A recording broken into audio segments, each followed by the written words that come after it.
Et l'édito des éditos, c'est donc avec vous, Samuel Etienne, et avec le mot du jour, immigration. Oui, tiens, à l'approche de Noël, en ce jour où plus encore que le reste de l'année, on est censé se préoccuper un peu plus de l'autre, la question de l'immigration, de l'immigré, de l'autre, donc revient beaucoup dans vos journaux ce matin.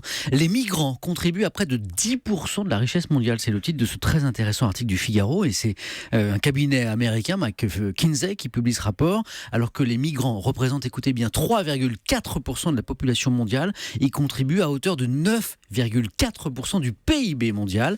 D'un strict point de vue économique, les migrants, et pas seulement les gens les plus qualifiés, sont plus productifs en s'expatriant. Ils apportent quelques 3 000 milliards de dollars par an de plus que s'ils étaient restés dans leur pays d'origine. C'est pas tout. De même, l'apport financier des migrants au développement des États où ils sont nés est essentiel. Les envois de fonds à leurs familles par les émigrés constituent la première forme d'aide au développement, loin, très loin devant l'aide publique au développement, constate cette étude. Voilà donc pour les migrants. À propos de lutte contre l'immigration maintenant. À lire dans Les Échos cette analyse de l'historien Grégoire Kaufmann, spécialiste du Front National. La victoire de François Fillon à la primaire de la droite a pris au dépourvu les dirigeants du FN qui tablaient plutôt sur une victoire de Juppé ou Sarkozy.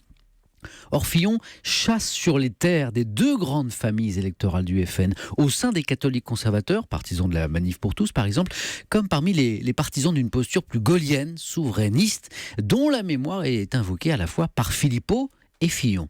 Immigration, dans son édito ce matin dans Libération, Laurent Geoffrin veut saluer le courage moral dont font preuve en ce moment les responsables allemands, Angela Merkel en tête, placée sous une pression politique intense, vous le savez.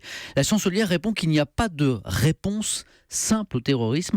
Geoffrin écrit ce matin « Ceux qui demandent une action générale contre les réfugiés ne font preuve ni de prudence ni de fermeté, ils démontrent simplement leur xénophobie. » Simplement, merci Samuel Etienne.